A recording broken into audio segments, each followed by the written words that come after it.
A'udzubillahi minasyaitonirrajim. Bismillahirrahmanirrahim. Assalamualaikum warahmatullahi wabarakatuh. Alhamdulillahirabbil alamin. Wassalatu wassalamu ala Rasulillah. La haula wala quwata illa billah. Manusia tercipta dari 4 unsur: angin, air, abu, dan api. Manusia akan senantiasa hidup sehat jika mampu mengelola 4 unsur tersebut. Kesempatan ini kita akan membahas hidup sehat dengan menjaga porsi udara atau porsi angin dalam tubuh kita. Porsi udara ketika awal kehidupan manusia itu diberikan 1 tiupan bersamaan dengan tiupan ruh pada jasad kita. Ini tercantum dalam kitab suci Al-Quran surat Shad ayat 72. Fa idza sawaituhu wa nafakhtu fihi min ruhi faqa'u lahu syajidin. Maka ketika telah kusempurnakan kejadiannya dan kutiupkan kepadanya ruh ciptaanku, maka hendaklah kamu bersunggur dengan bersujud. Kata wanafakhtu itu adalah ditiupkan ruh. Ini artinya bahwa penciptaan manusia mengandung unsur angin ketika awal kehidupannya. Kemudian sawaituhu, setelah sempurna kejadiannya, ini artinya dalam proses perkembangan janin.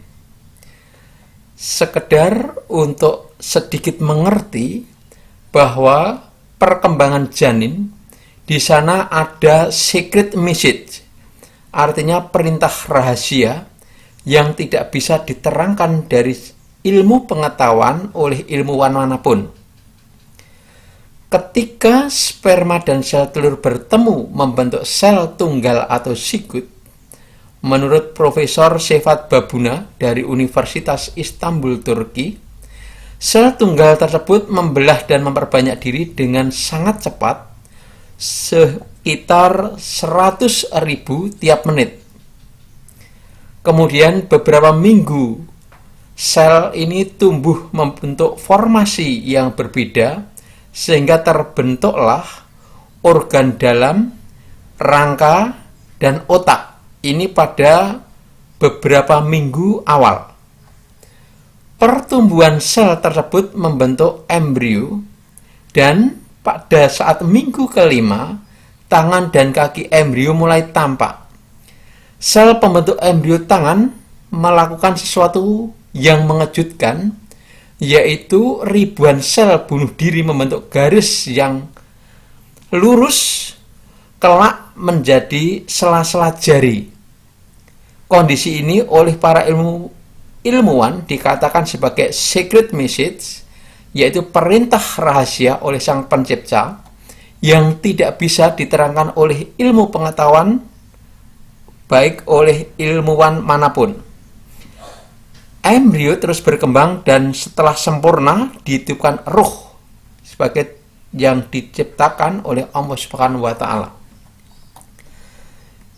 Yang terpenting bagian kedua adalah bahwa porsi udara dalam pernapasan manusia ini perlu dimengerti bahwa manusia memiliki sistem pernapasan yang super canggih. Paru-paru pada manusia memiliki 300 juta rongga kecil yang berfungsi untuk menyaring udara dengan cepat, lembut, dan teliti. Lalu sesungguhnya berapa porsi udara bagi pernapasan manusia dan berapa nilainya? Manusia yang dewasa itu menghirup udara sekitar 7 sampai 8 liter per menit.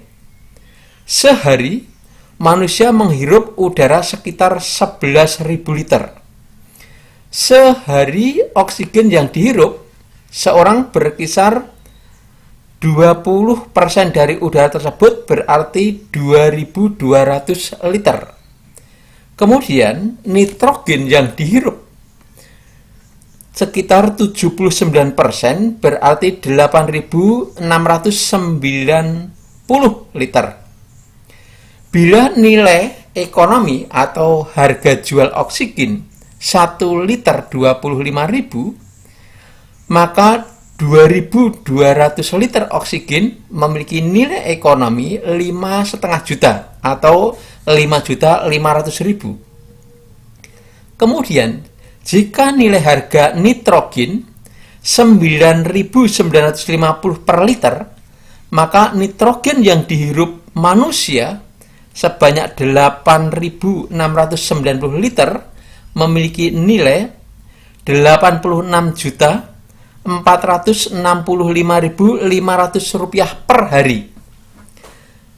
Nilai udara yang dihirup manusia sehari 91.965.500 rupiah. Jadi mendekati 92 juta. Allah Subhanahu wa Ta'ala Maha Pengasih memberikan udara bagi pernapasan manusia tanpa bayar, gratis. Hanya satu yang dikehendaki Allah Subhanahu wa Ta'ala dari manusia yang menghirup udara gratis tersebut, yaitu pengakuan dan syukur. Maka dengan kata lain bahwa tebusan porsi udara untuk pernapasan manusia itu hanya satu kata, yaitu syukur. Manusia bernapas dengan memperoleh udara oksigen terus-menerus untuk hidup berkelanjutan. Semua itu merupakan kenikmatan Allah Subhanahu wa Ta'ala yang diberikan kepada hambanya.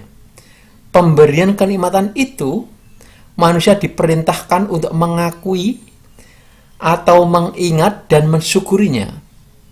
Allah Subhanahu wa Ta'ala berfirman dalam Quran surat Al-Baqarah 152. Fadkuruni adkurkum waskuruli wala takfurun. Maka ingatlah kamu kepadaku, niscaya aku ingat pula kepadamu. Dan bersyukurlah kepadaku, dan janganlah kamu mengingkari nikmatku. Maka udara ini adalah merupakan bagian dari nikmat, satu hal yang harus disyukuri atas pemberian kenikmatan Allah Subhanahu wa Ta'ala. Kemudian, udara oksigen yang kita hirup ini merupakan bagian dari nikmat. Manusia dilarang untuk berlaku kufur, di antaranya dengan cara merusak porsi udara bagi pernapasan. Sebagian orang tidak menyadari bahwa mereka telah melakukan kufur nikmat.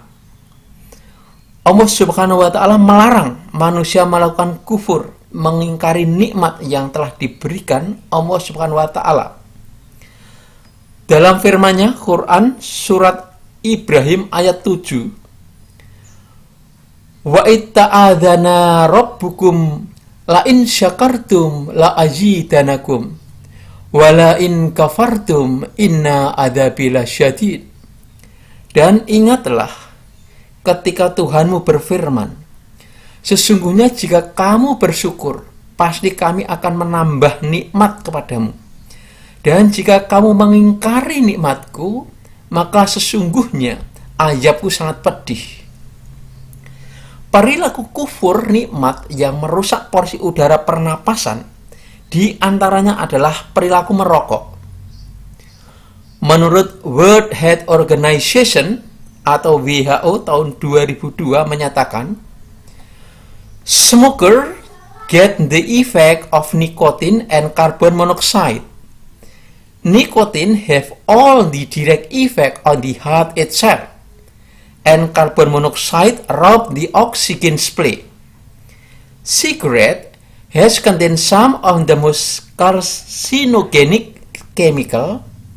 Smoker have increased incidence of cancer in all of these exposed sites. Perokok terkena dampak nikotin dan karbon monoksida. Nikotin berdampak langsung pada jantung, dan karbon monoksida merampas atau menghalangi pasokan oksigen. Rokok memiliki kandungan zat kimia karsinogen. Perokok akan mengalami peningkatan risiko terkena penyakit kanker di berbagai tempat organ tubuh. Maka ketika rokok ini sudah menjadikan perusak bagi oksigen, ini artinya menjadi bagian dari kufur pada nikmat.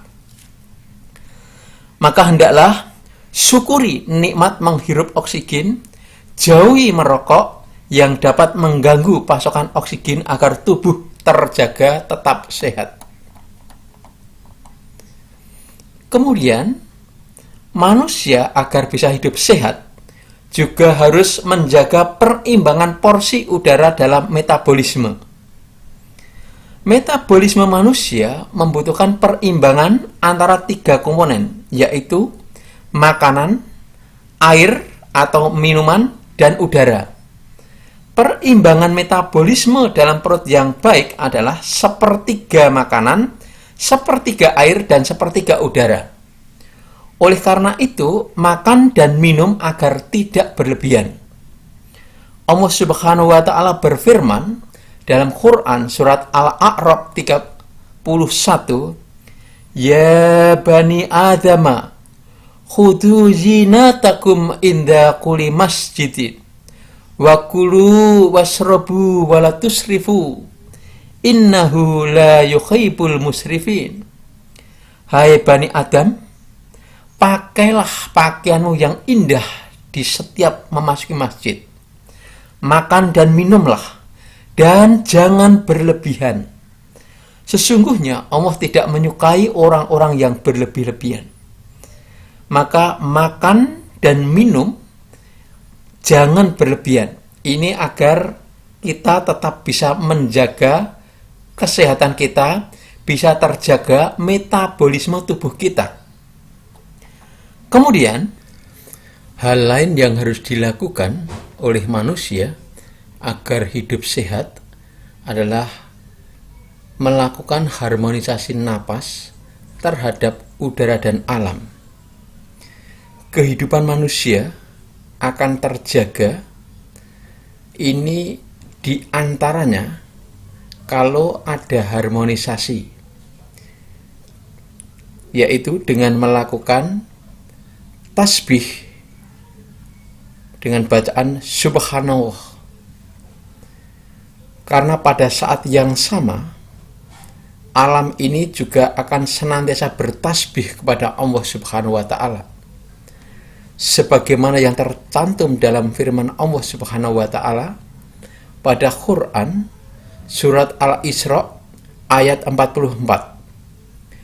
Tusabihu lahu samawatu sab'u wal ardu wa man fihinna wa in min syai'in ila yusabihu bihamdihi walakin la tafqahuna tasbihahum innahu kana haliman ghafura. Bertasbih kepada Allah 7 langit dan bumi dan semua makhluk hidup yang ada di dalamnya dan segala sesuatu benda, kecuali dengan bertasbih dengan memujinya. Tetapi kamu tidak mengerti tasbih mereka. Sesungguhnya Dia Allah Maha Penyantun lagi Maha Pengampun. Bila manusia membaca tasbih secara terus-menerus, ini artinya sejalan, ini harmonis dengan alam, termasuk di dalamnya udara.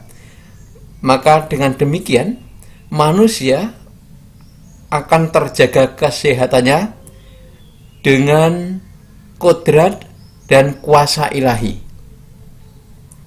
Kemudian, hidup sehat juga bisa terjaga dengan cara menguatkan hati untuk beramal seperti porsi udara. Manusia yang baik memiliki sifat seperti udara yang berhembus ke segala arah dan membawa manfaat bagi kehidupan. Maka dalam satu hadis dikatakan, sebaik-baik orang adalah mereka yang lebih bermanfaat bagi orang lainnya. Apa yang perlu dilakukan manusia agar bermanfaat bagi orang lainnya? Di antaranya adalah menyisihkan porsi 2,5% pendapatan untuk amal infak sodakoh. Perlu diketahui bahwa sodakoh ini akan membentengi kita, akan menghindarkan kita dari 70 bala. Baik itu yang berupa celaka maupun penyakit. Tentu, ini adalah dengan kuasa ilahi. Ini berarti manusia yang kuat hati menyisihkan sebagian rezekinya untuk amal kebaikan, termasuk di dalamnya sedekah, menjadikan dia terjaga kesehatannya. Karena akan dijauhkan dari bala, celaka, dan penyakit. Walaupun yang melakukan amal ini adalah orang fajir atau tidak iman. Lebih baik lagi kalau perilaku ini didasari atas dasar iman pada Allah Subhanahu wa Ta'ala. Karena ketika amal infak sedekah ini didasari dengan rasa iman, maka akan diganti oleh Allah Subhanahu wa Ta'ala. Sebagaimana tercantum dalam Quran surat As-Saba ayat 39. Wa ma anfaqtum min syai'in fahuwa yukhlifuhu wa huwa khairur raziqin. Dan apa saja yang kamu infakkan dari segala sesuatu, maka dia Allah akan menggantinya. Dan dia sebaik-baik pemberi rezeki.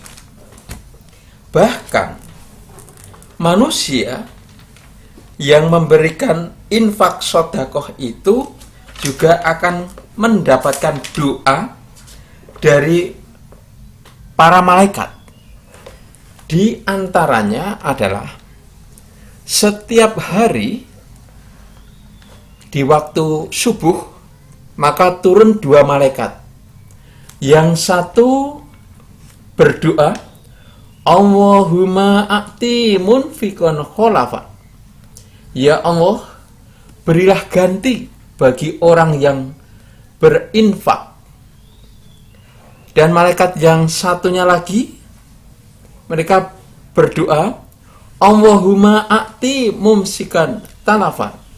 Ya Allah, bangkrutkanlah kepada orang-orang yang kikir dan enggan memberi infak. Maka dengan demikian, kita harus menguatkan hati agar dijauhkan dari bala, diberikan sehat, dijaga kesehatan lahir batin kita. Demikian kajian kita hari ini. Sekian saja. Wabillahi taufik wal hidayah. Wassalamualaikum warahmatullahi wabarakatuh.